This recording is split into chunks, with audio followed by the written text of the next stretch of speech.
Donc merci beaucoup. Bonjour à tous et à toutes. Donc en fait, comme vous l'a dit Patricia, je travaille plus spécifiquement sur les questions d'engagement des jeunes.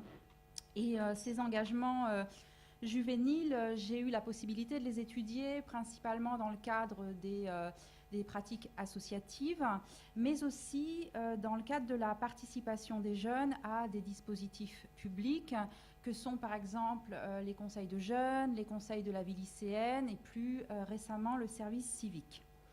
Donc en fait, ce que je vous propose, c'est d'essayer de vous donner un certain nombre d'éléments, principalement 6 grands éléments, qui effectivement, au regard des résultats des enquêtes, sont transversaux aux différentes enquêtes que j'ai réalisées. Donc en fait, si on réfléchit sur les pratiques d'engagement des jeunes, on voit qu'elles se construisent à l'interface, ou en tout cas comme circulation, entre 3 espaces d'action. Le premier espace, c'est ce que moi j'appelle l'espace des collectifs d'engagement. Donc là, derrière, vous reconnaîtrez les associations, les partis politiques, les syndicats. Le deuxième type d'espace, c'est l'espace des mouvements sociaux, où là, qui renvoie plus spécifiquement aux protestations juvéniles, donc qu'elles soient portées par la jeunesse scolarisée, donc les lycéens et les étudiants, ou par les jeunes des quartiers populaires. Et puis le troisième espace sur lequel j'ai plus spécifiquement travaillé, c'est l'espace de l'action publique, au sein duquel sont déployés tout un ensemble de dispositifs publics. Donc j'ai cité les conseils de la vie lycéenne, les conseils de jeunes et le service civique, mais on a aussi les programmes de soutien à l'initiative des jeunes. On sait que depuis un certain nombre d'années, l'État, mais aussi les collectivités territoriales, s'attachent à développer des interventions en termes, autour de la citoyenneté des jeunes ou autour de l'engagement des jeunes. Quand on analyse ces 3 espaces et les pratiques des jeunes qui s'y déploient, c'est-à-dire pourquoi ils s'engagent au sein de ces espaces, ce qu'ils y font et comment ils s'y engagent, on constate qu'on peut repérer des dimensions transversales, c'est-à-dire qu'ils sont on va dire systématiquement présentes dans l'analyse des engagements. Certes, elles s'expriment différemment en fonction de l'espace d'engagement considéré, mais on voit bien qu'elles sont récurrentes. Donc en fait, ce que je vous propose, c'est de vous présenter les dimensions. Il y en a 6 grandes dimensions dans l'analyse des enquêtes. De ne pas nécessairement rentrer dans le détail des chiffres, mais on pourra éventuellement y revenir pendant la discussion. Et l'idée de travailler sur ces 6 grandes dimensions, c'est de montrer que les pratiques d'engagement des jeunes ne reposent pas uniquement sur une question de motivation, ce qui est souvent la principale explication mise en évidence lorsqu'on s'y intéresse, mais qu'elles se construisent à l'articulation de ces 6 différentes dimensions.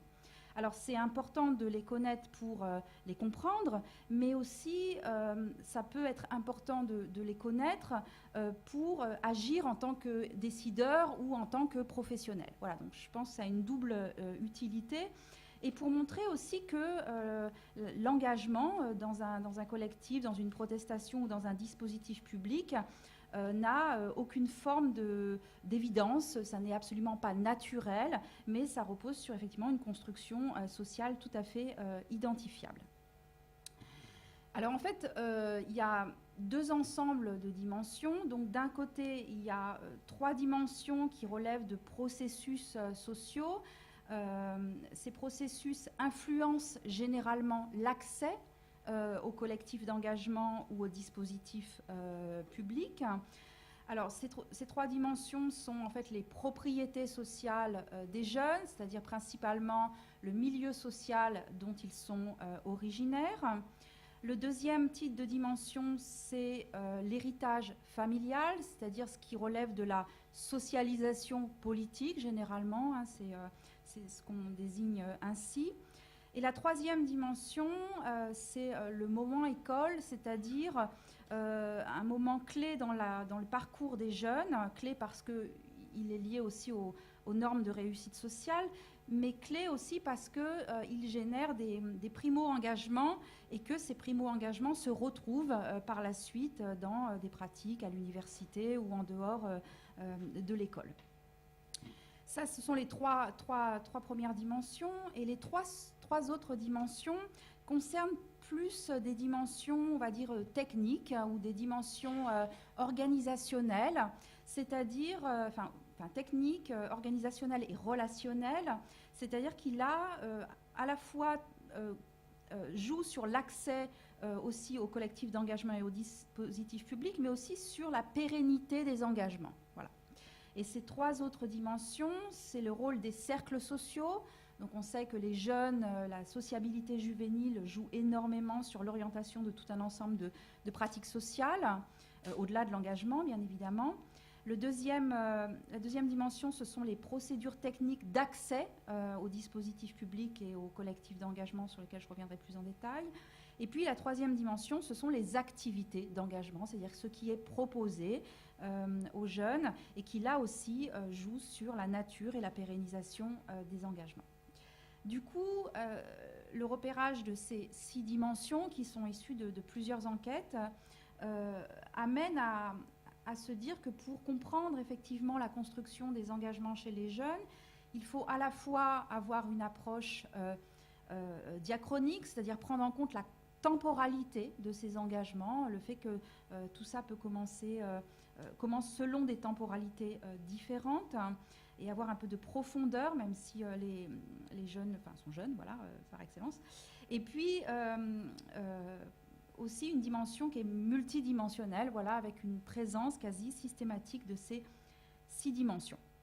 Alors ce que je vous propose, c'est de les prendre une à une, avec bien évidemment essayer d'expliquer comment elles jouent sur l'engagement des jeunes, et puis éventuellement prendre des exemples, et puis on pourra revenir plus en détail sur les différents dispositifs ou sur les associations, puisque le propos est assez général.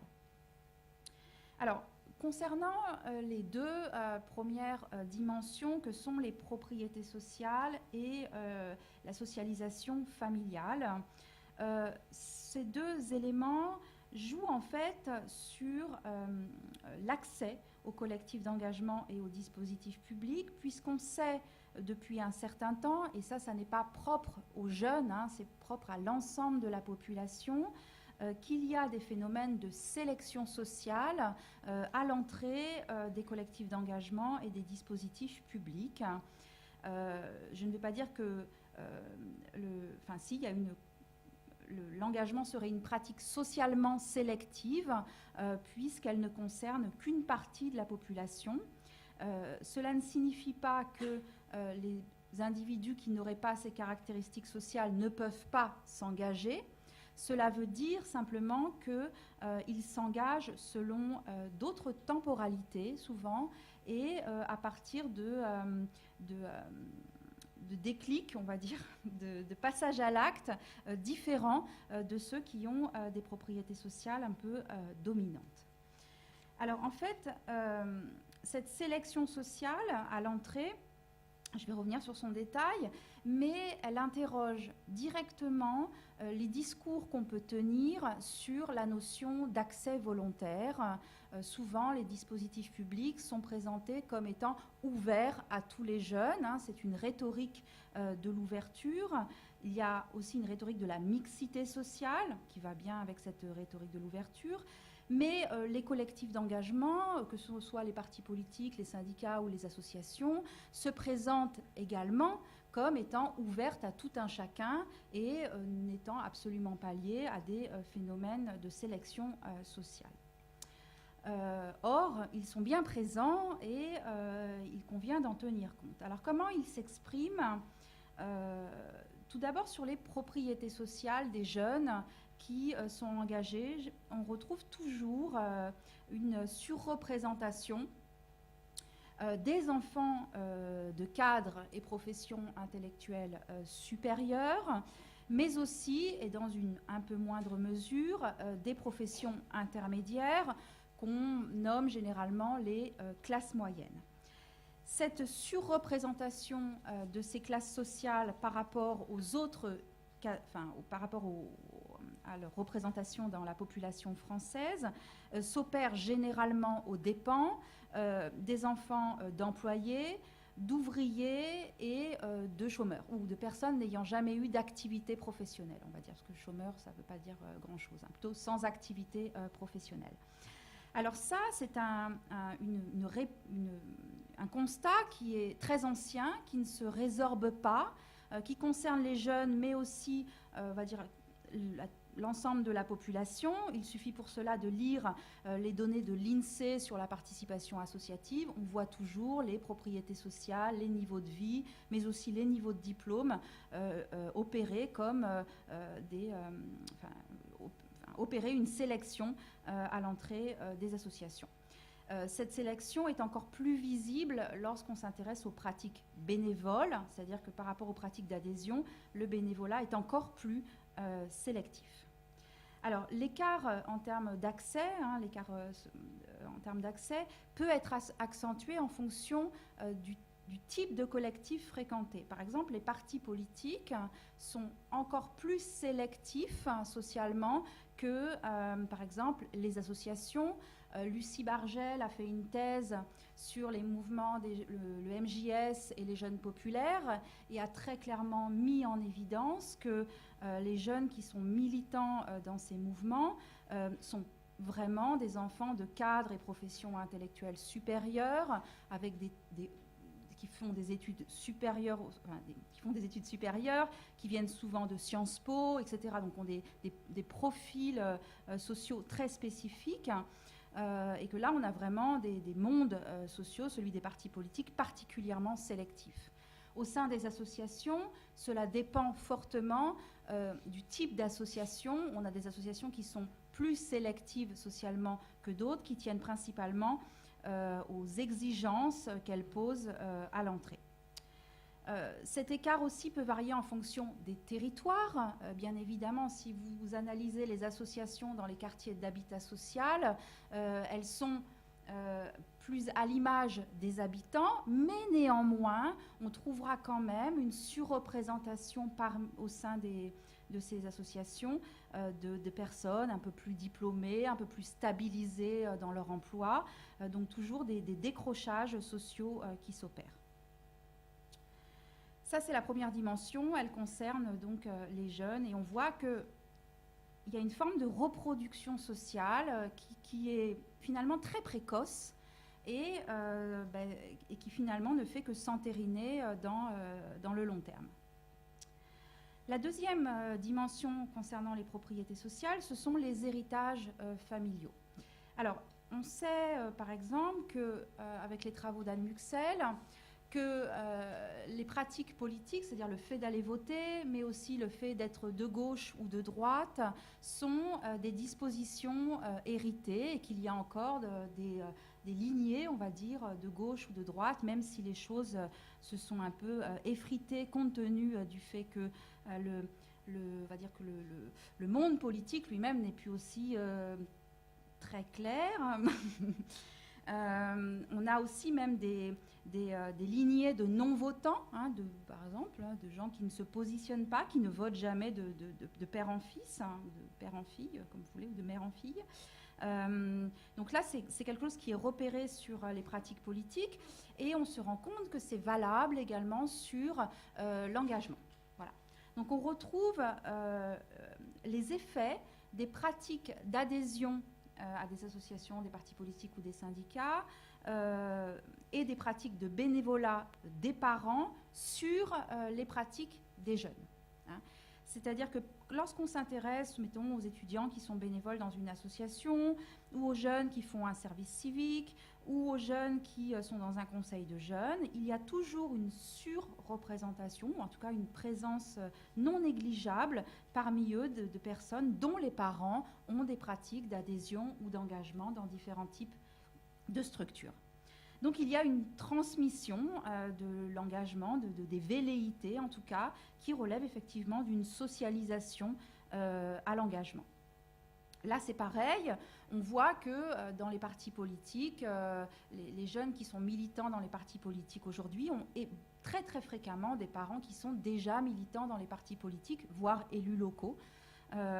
Alors que dans les associations, ils ont des parents qui viennent plutôt du secteur associatif et moins des partis politiques d'ailleurs, même si parfois il y a des circulations entre les types de collectifs.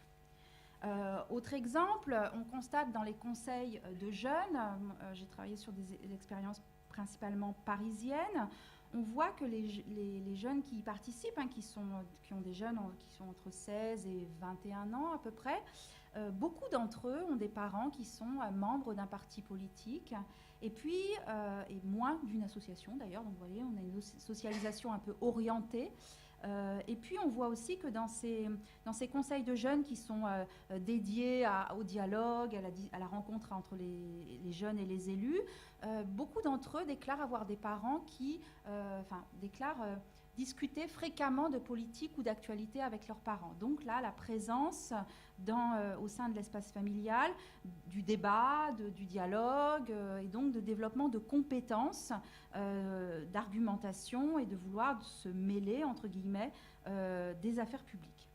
Alors ces socialisations-là sont importantes parce que déjà, elles ont des traces, bien évidemment, dans les parcours juvéniles. Et bien évidemment, ceux qui n'ont pas ces héritages familiaux-là, comme je vous l'ai dit au départ, ne sont pas exclus, bien évidemment. Il ne s'agit pas d'être dans un déterminisme social trop systématique.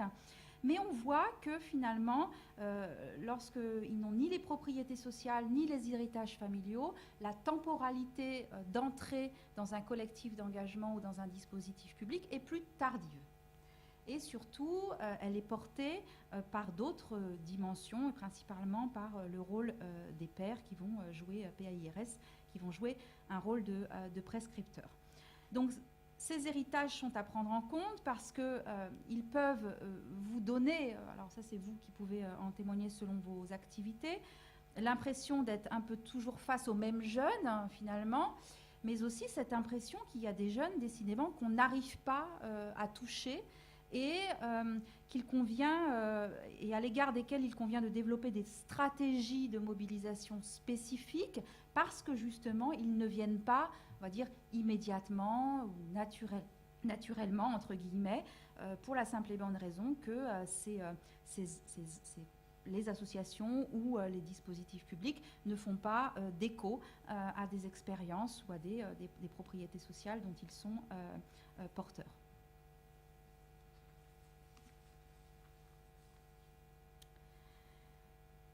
La troisième dimension qui pose des questions d'accès, ça c'est un point sur lequel on travaille pas systématiquement lorsqu'on analyse les engagements, c'est-à-dire qu'on oublie le rôle que prend ce moment un peu dans les parcours juvéniles. C'est ce que moi j'appelle le moment école. Donc vous savez tous que les jeunes passent un nombre d'années considérable à l'école. Et donc le moment école, ça concerne principalement, certes l'école primaire, mais surtout moi je l'ai travaillé plus sur le secondaire, l'enseignement secondaire. Et en fait, quand on s'intéresse au parcours d'engagement des jeunes et qu'on interroge des étudiants, donc par exemple les étudiants ou alors des jeunes qui ont fini leurs études, on les retrouve très fréquemment dans des associations, mais aussi dans le service civique, dans des conseils de jeunes qui s'adressent à des plus âgés. Lorsqu'on s'intéresse à leur parcours, on voit bien qu'à un moment ou à un autre, il s'est passé quelque chose à l'école.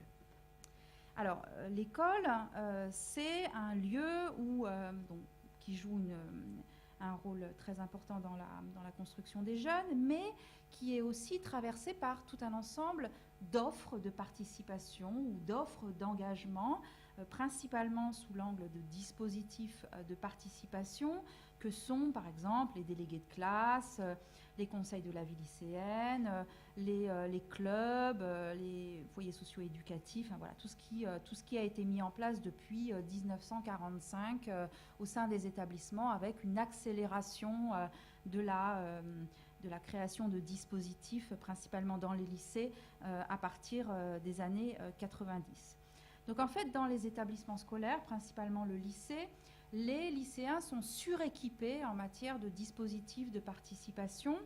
Et ceux qui travaillent, les chercheurs qui travaillent sur ces dispositifs de participation ont tendance à considérer que ce sont des dispositifs dysfonctionnels et que finalement ils ne servent à rien.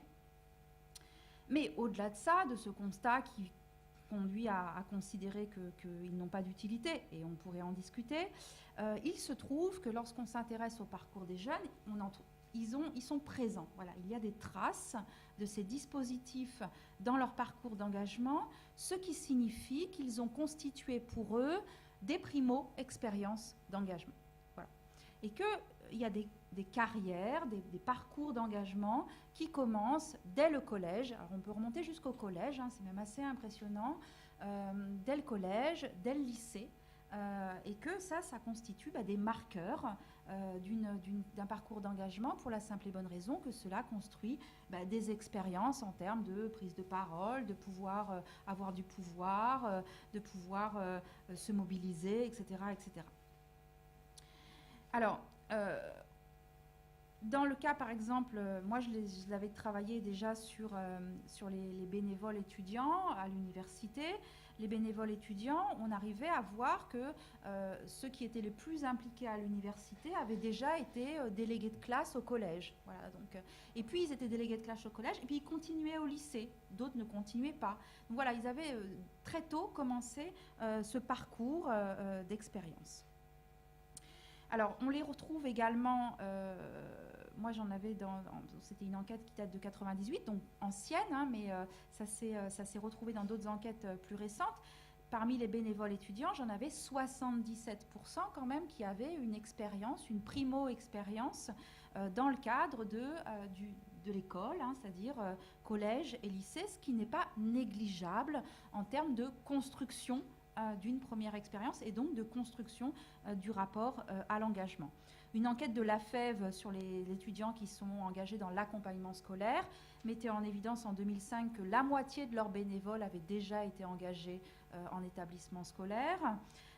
Sur mes enquêtes sur les jeunes en service civique à Unicité, c'est 60% d'entre eux qui ont déjà eu une expérience au lycée de différentes natures. Donc voilà, on voit que ça pèse sur la construction de ces primo-expériences. Ce qui est intéressant, c'est que lorsqu'on s'intéresse plus spécifiquement aux lycéens qui sont investis dans le conseil de la vie lycéenne ou à des lycéens qui font un journal lycéen, on constate, ou même des jeunes qui sont dans un conseil de jeunes mais qui sont en même temps lycéens, on constate qu'ils sont multi-engagés. C'est-à-dire très fréquemment, ils sont déjà délégués de classe par ailleurs. Hein, voilà. Donc on voit déjà des multi-engagements se dessiner sur des jeunes qui sont lycéens et qui donc cumulent déjà des engagements. Alors, ce qui est intéressant dans la présence, dans la trace de ces expériences, c'est de s'intéresser à leur teneur, puisque bon, on ne sait pas très bien toujours ce qui s'y passe, mais on pourrait dire en fait que c'est un peu une socialisation à l'engagement qui est à double tranchant. Et c'est bien un des enjeux pour l'institution scolaire de réfléchir sur cette question. Le fait-elle? Je ne sais pas, mais en tout cas, c'est un vrai enjeu. Soit ces jeunes vivent des expériences positives, c'est-à-dire que être délégué de classe, être au CVL, etc., de leur point de vue, ça a été une expérience positive et on voit les continuités. C'est-à-dire qu'une expérience positive dans ce type de dispositif interne à l'école génère souvent des continuités d'engagement. C'est-à-dire par la suite, on refera quelque chose. Pas immédiatement, ou ça peut être immédiatement. Il y a des lycéens qui ont été délégués de classe et qui, dès la première année de fac, deviennent bénévoles étudiants. Ce n'est pas tout à fait par hasard, hein. C'est parce qu'ils utilisent aussi cette activité qu'est l'engagement comme un moyen pour s'intégrer à l'université. Mais à l'inverse, ça produit aussi des expériences négatives, c'est-à-dire qu'on a des processus de désengagement qui résultent de ces expériences scolaires, qui donne le sentiment qu'effectivement, à travers ces dispositifs institutionnels, on ne peut rien faire, on est déconsidéré, c'est risqué, etc. et qui conduisent les jeunes par la suite à douter de la pertinence de s'engager, y compris d'aller voter, puisqu'il arrive quand même que dans des établissements, on vote dans des poubelles. En termes d'éducation civique, c'est tout à fait intéressant de voir les symboles qui sont déployés dans ces cas-là.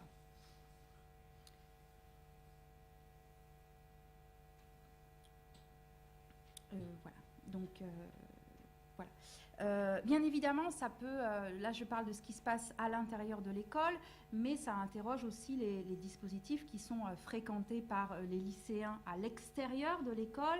Et puis on peut même remonter avant pour les établissements scolaires qui sont investis dans des conseils d'enfants, les conseils municipaux d'enfants, qui là aussi, alors là, sont vraiment des primo-expériences d'engagement et qui peuvent générer chez les enfants des appétences à s'engager par la suite ou des décrochages complets s'ils ont le sentiment effectivement d'avoir été instrumentalisés ou maltraités par l'institution en lien avec les promesses que font souvent les institutions. Ça, c'était les trois premières dimensions qui finalement génèrent des accès, des premières expériences. Alors, je pourrais rajouter à ces expériences précoces les protestations. Hein. On sait que les lycéens aujourd'hui il y a des récurrences de manifestations et on sait aussi que les manifestations sont souvent, pour une partie d'entre eux, une première expérience d'engagement. Alors, ce sont des engagements très ponctuels, mais qui, elles aussi, génèrent des envies de continuer ou des décrochages si, effectivement, on a le sentiment qu'on ne peut pas peser sur la décision publique. Je passe maintenant aux trois autres dimensions. Je suis dans les temps. Alors, les dimensions plus relationnelles. Alors, l'entrée dans les associations, les partis politiques ou les syndicats, mais aussi l'entrée dans les dispositifs publics sont influencés par deux types d'acteurs. Premièrement, les parents, qui sont de très grands prescripteurs d'activités, principalement chez les collégiens et chez les lycéens. Donc, ils prescrivent effectivement ces participations, ils font connaître effectivement ces participations, mais aussi et surtout en second lieu, les pairs, c'est-à-dire les amis, l'entourage, on va dire, amical. Et cet entourage amical opère des actions de médiation avec tous les collectifs et les dispositifs parce qu'ils ont une capacité à légitimer l'intérêt d'y participer ou de s'y engager. Ils ont aussi... cette légitimité, elle tient à la fois sur l'intérêt d'y participer, mais aussi l'intérêt d'y aller à plusieurs. Voilà, donc c'est des légitimités sur le lien social, hein, le fait d'une sociabilité juvénile, on fait des choses ensemble, on s'engage ensemble, mais aussi la légitimité d'aller dans un lieu d'engagement que d'autres connaîtraient un petit peu moins. Donc ces proches sont clairement des prescripteurs d'engagement et on les appelle, enfin c'est surtout Claire Bidard qui utilise cette expression, on les appelle des autrui significatifs, c'est-à-dire qu'ils sont tellement significatifs qu'ils peuvent complètement orienter les choix. Alors chez les jeunes, les autrui significatifs, ils jouent soit dans les conduites à risque, hein, c'est-à-dire qu'ils peuvent générer de la déviance, des conduites à risque, ils peuvent générer des pratiques de consommation, et puis ils peuvent générer des pratiques d'engagement. Voilà. Donc souvent, pour recruter, quand on s'intéresse à la mobilisation des jeunes, il est intéressant de prendre en compte cet effet du cercle social, c'est-à-dire le cercle social peut autant amener d'autres jeunes qu'il peut voler d'autres jeunes parce qu'il peut avoir un effet concurrentiel. Hein. Il y a par exemple des jeunes qui surtout à des moments où on est très dans l'identification au père, qui disent oui mais je ne vais pas m'engager parce que mes copains ils y vont pas, donc du coup je perds mes amis et donc du coup j'y vais pas. Voilà. Donc ça, c'est toujours à double tranchant. À la fois, ils peuvent prescrire, mais ils peuvent énormément concurrencer ces activités parce que voilà, s'engager, c'est pas fun. Il y a bien d'autres choses à faire. Mais c'est un point d'appui. Alors, quand plus âgé, par la suite, on sait que ces autrui significatifs, ce sont toujours les amis, mais aussi les collègues de travail. Les collègues de travail sont des prescripteurs de pratiques très fréquemment, et on les retrouve dans la manière dont les individus rejoignent aussi ou s'engagent ou se mobilisent. Il y a aussi...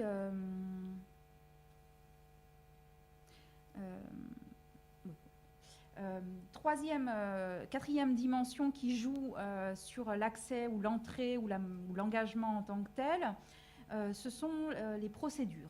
Alors les procédures, ça c'est un élément dont on ne parle pas très fréquemment. On n'a pas souvent une analyse en termes de technique en fait des questions d'engagement, mais il se trouve qu'il y a tout un ensemble de procédures qui orientent les pratiques. Alors elles sont d'ordre différent en fonction des types de collectifs ou de dispositifs auxquels on s'intéresse. Dans le cas des collectifs d'engagement, les procédures d'adhésion ou de sélection des bénévoles et des volontaires opèrent effectivement des ouvertures et des fermetures. Le fait de... je ne vais pas dire que... Enfin, si, il y a une sélection des bénévoles à l'entrée des collectifs d'engagement. Il y a des attendus spécifiques, il y a des souvent implicites. Il y a des procédures aussi d'adhésion qui peuvent décourager les individus. Il y a aussi des associations qui testent leurs bénévoles en voyant s'ils sont conformes à la ligne de l'association ou aux activités ou aux exigences de l'association. Donc ces procédures, elles sont un peu, on n'en parle pas trop, mais elles existent réellement et elles conduisent à une sélection des personnes. Cécile Chartrain, qui a fait une thèse sur Solidarité Sida, qui a été construite quand même par un étudiant qui organise le festival Solidays, qui est un très gros festival, au départ était ouvert largement aux jeunes. Et puis une année sur Solidays, elle raconte dans sa thèse, c'est pas moi qui l'invente, elle raconte que il y a eu des problèmes à Solidays avec les moins de 18 ans, c'est-à-dire avec les mineurs. Il y a eu quelques difficultés au niveau de l'organisation du festival. Et l'association a pris le parti d'éliminer, de ne pas recruter parmi les bénévoles du festival des mineurs. Voilà. Donc elle a fermé l'accès à cette association, enfin en tout cas cette dimension bénévole, aux mineurs pour ne pas avoir à gérer effectivement des problèmes, des défaillances de jeunes qui ne prendraient pas les choses suffisamment au sérieux. Voilà, donc ces exigences-là, elles existent, même si Solidarité Sida s'est construit justement autour de la caractère ludique des activités, de la sociabilité entre pairs, et a justement attiré énormément de jeunes justement par ces caractéristiques-là. Mais on voit bien qu'il y a une ouverture qui, à un moment, face à la technicité d'une activité, n'était plus possible.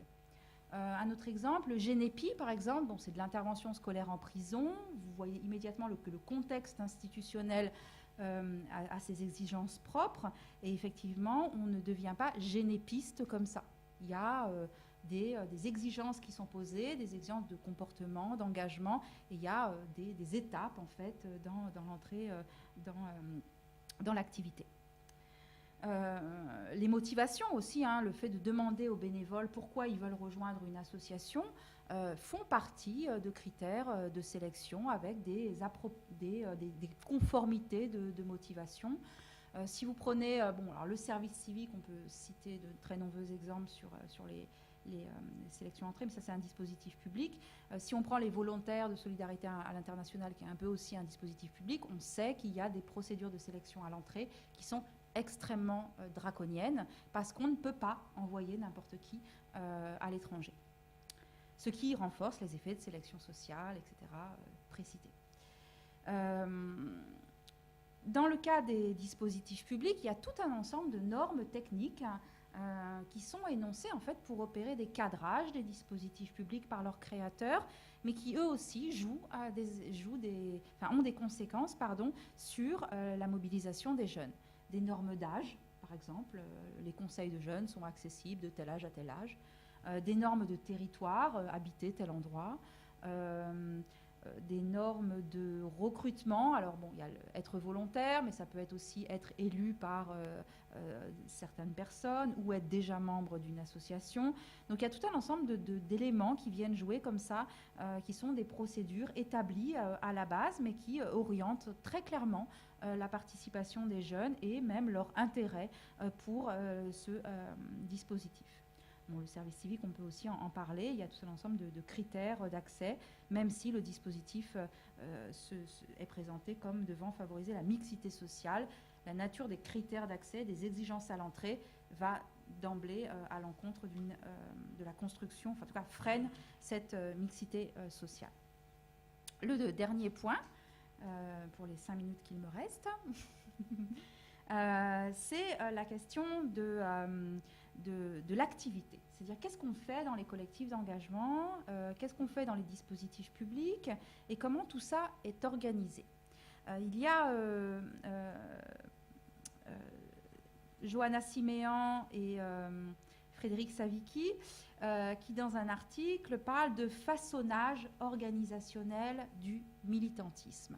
Alors c'est vrai que parfois, quand on est militant, on ne se rend pas compte à quel point on est dans une organisation et à quel point on est fait par cette organisation en même temps qu'on fait cette organisation. C'est-à-dire que voilà, son militantisme oriente ou son bénévolat oriente le fonctionnement de l'organisation et cette organisation oriente bien évidemment nos propres activités.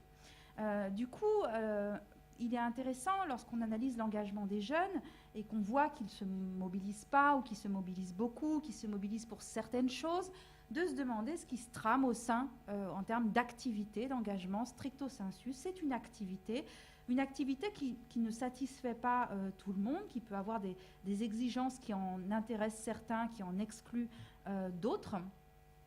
Et puis, ce qui est intéressant dans cette activité, c'est de réfléchir en termes d'opportunités. C'est-à-dire que quand on travaille sur des mouvements et qu'on regarde les carrières militantes ou les carrières d'engagement dans les mouvements, on voit bien que ce qui fait rester des individus à l'intérieur d'un mouvement ou d'un dispositif, c'est un enchaînement d'opportunités. Alors les opportunités, ça ne veut pas dire une opportunité vue d'un point de vue hiérarchique. Ça, c'est une vision trop normative des choses. Tous les individus n'ont pas envie de monter dans la hiérarchie d'un mouvement. Ceux qui ont envie de monter, ne vous inquiétez pas, ils montent. Mais d'autres ont envie de faire des choses qui les intéressent, c'est-à-dire la vision bureaucratique, hiérarchique, etc., de la bonne carrière du militant est une vision qui, pour les jeunes, qui ne fonctionne pas auprès de l'ensemble des jeunes. Voilà. Ça fonctionne pour certains, ça ne fonctionne pas du tout pour d'autres qui sont là essentiellement pour chercher quelque chose qui leur correspond. Alors qui correspond soit à des passions individuelles, qui correspond aussi à des compétences qu'ils estiment avoir, mais aussi qui peut correspondre à des projets professionnels. On voit par exemple qu'il y a dans des mouvements de jeunes qui par exemple font des camps de vacances, pour prendre un exemple. Il y a des jeunes qui sont intéressés par rester dans ce mouvement, y rester peut-être 10 ans, parce qu'eux, ils ont envie d'être animateurs.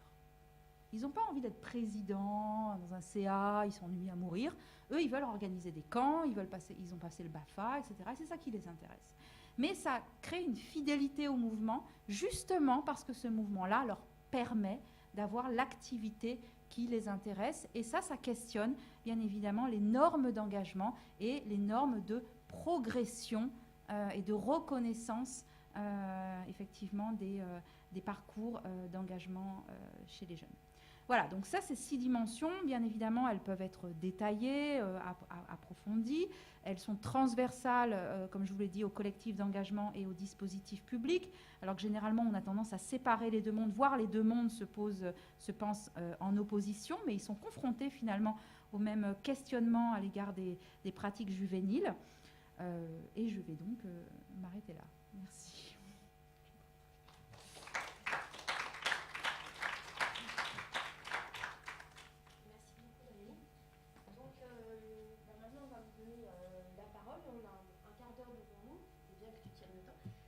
pour pouvoir échanger avec Valérie sur sa présentation. Qui est-ce qui souhaite commencer?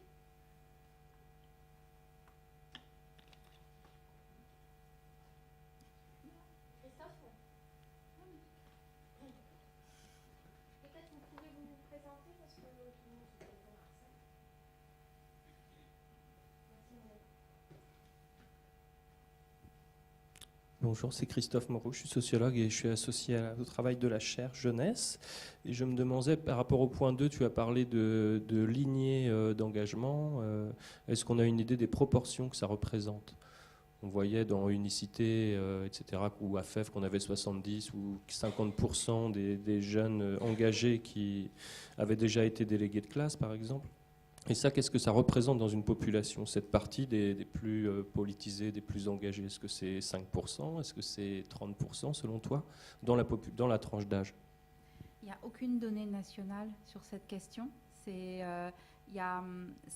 Toutes ces conclusions, elles viennent de la comparaison de différents types d'enquêtes où on revoit effectivement toujours les mêmes tendances.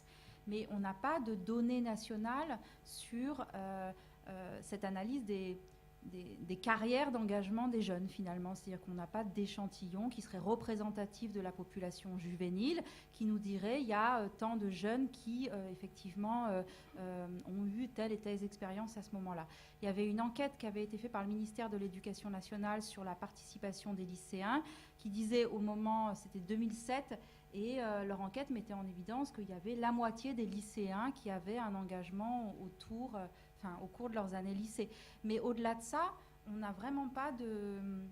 C'est-à-dire que si les chiffres pris enquête par enquête mettent en évidence qu'il y a ces traces, mais au niveau national, la proportion d'individus que cela concerne, on ne la connaît pas.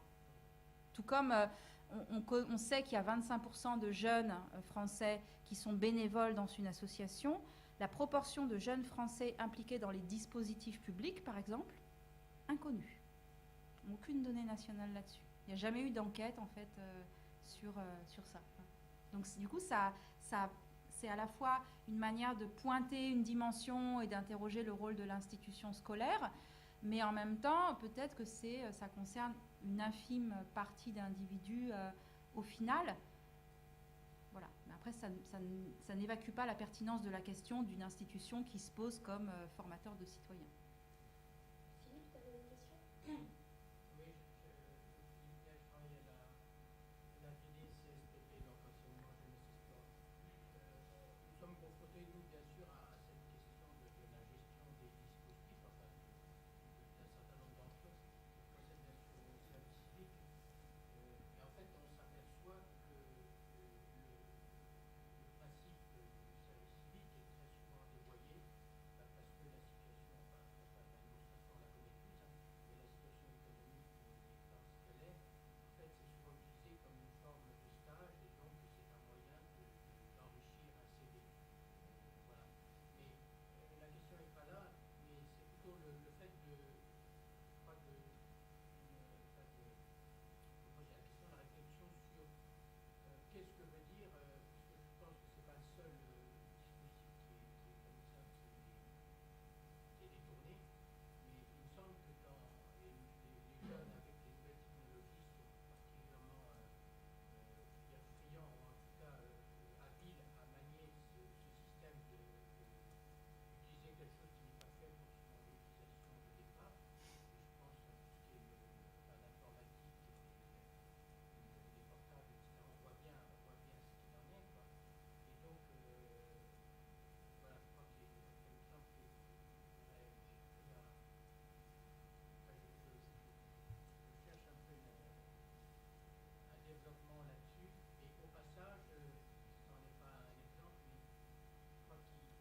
alors juste très rapidement, l'ironie sur effectivement le vote dans les poubelles, c'est pour montrer que l'institution scolaire a ses propres contradictions dans la manière dont elle opérationnalise la formation des citoyens, hein.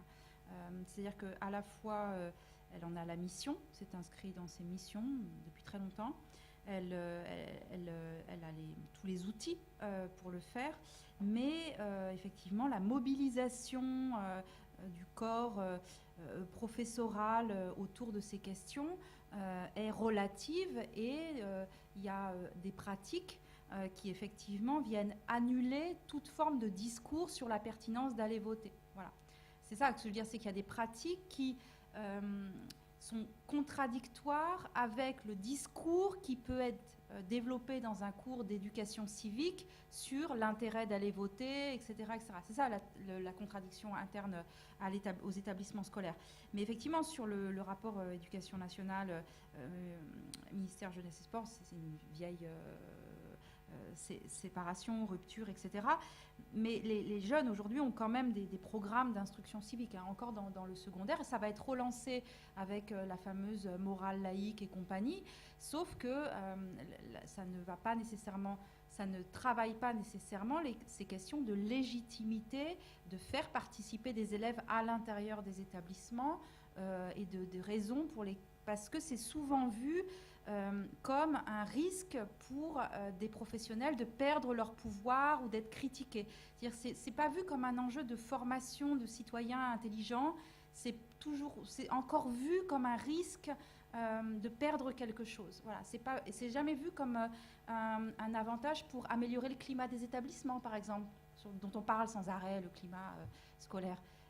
On le voit toujours comme une crainte que ces élèves se mettent tout à coup à se saisir de leur espace scolaire. Donc c'est pour ça que j'ironise sur ça, parce que c'est pétri de contradictions, mais c'est des contradictions qui mettent en évidence que tout ça n'est pas simple. Sur le service civique, moi j'ai surtout travaillé sur les volontaires d'unicité depuis 6 ans. Et très clairement, chez les volontaires d'unicité, qui est quand même une association qui cherche à produire de la mixité sociale dans ses promotions, hein, et qui est avérée dans les enquêtes qu'on a réalisées, les jeunes se situent dans une logique dite altruiste, c'est-à-dire être utile aux autres. Ça, c'est ce qu'ils mettent en évidence. Mais derrière, il y a toujours ce à quoi vous faites référence, c'est-à-dire soit une logique de formation qui est adossée, chercher des compétences, une expérience professionnelle, soit une logique de parcours, c'est-à-dire réfléchir à son avenir ou se reconstruire un projet d'avenir, en particulier chez les très peu diplômés ou les très très diplômés, qui visiblement ont beaucoup de doutes quand ils finissent leurs études supérieures. Donc la logique d'engagement dans cette association, elle est présente. Je suis assez d'accord avec vous sur le dévoiement des missions proposées aux jeunes, mais la responsabilité, elle tient certes à la situation économique et aux jeunes qui se saisissent des dispositifs, mais elle tient aussi aux organisations qui n'hésitent pas à proposer du stage déguisé ou du travail déguisé dans le cadre des agréments de service civique. Donc il y a une double responsabilité de ce côté-là, je crois. On attend une dernière question, je vous donne la parole.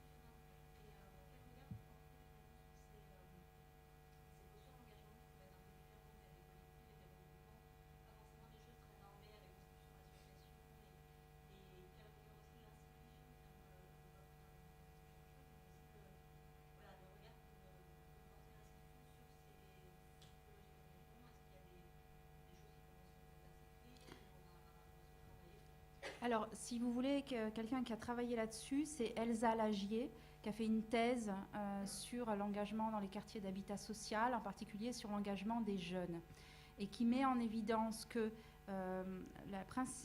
qui souligne que les jeunes peuvent effectivement mettre en place des collectifs, alors avec la musique, le sport, etc. Effectivement, il y a plein d'entrées, mais qu'à un moment ou à un autre, lorsqu'ils veulent peser plus, ils se retrouvent confrontés à devoir rentrer dans le système d'engagement normé que sont les partis politiques. Et voilà. mais que sinon, ces modalités alternatives qui leur correspondent, etc., permettent d'intervenir jusqu'à un certain point, mais qu'après, on est obligé, si on veut par exemple peser sur le territoire, il faut rejoindre le système politique traditionnel avec tous les problèmes d'instrumentalisation qu'eux-mêmes mettent en évidence, etc. Donc, ces normes d'engagement, malheureusement, c'est important d'en parler, de montrer effectivement que, visiblement, on veut à la fois que les jeunes s'engagent, mais on voudrait qu'ils s'engagent d'une certaine manière. Et que ça génère du désengagement ou voilà. Voilà.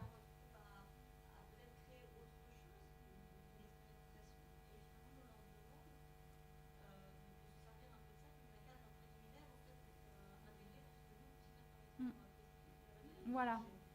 Donc il y a quand même des normes qui sont importantes et que les professionnels ou même les bénévoles ou les militants, à mon avis, c'est important de les réfléchir, ces normes, cette vision qu'on a tout comme on a une vision du bon citoyen, on a une vision du bon engagement. Et ça, effectivement, quand on travaille sur ces questions, ça surgit à un moment ou à un autre, enfin, je crois. Sur ces questions-là, il y a aussi la thèse de Shafik Ajbia qui a été soutenue au mois de décembre.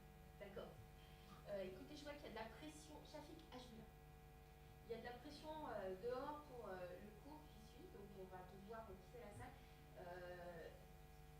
Si vous n'avez pas mis votre nom sur la feuille d'émargement, je veux bien que vous le fassiez, parce que si vous voulez qu'on continue de vous tenir au courant des séminaires, et que vous n'êtes pas sur la liste, c'est intéressant. Donc, écoutez, merci beaucoup d'être venus aussi nombreux. Merci beaucoup à Valérie. Et puis, merci à vous. passez un bon été.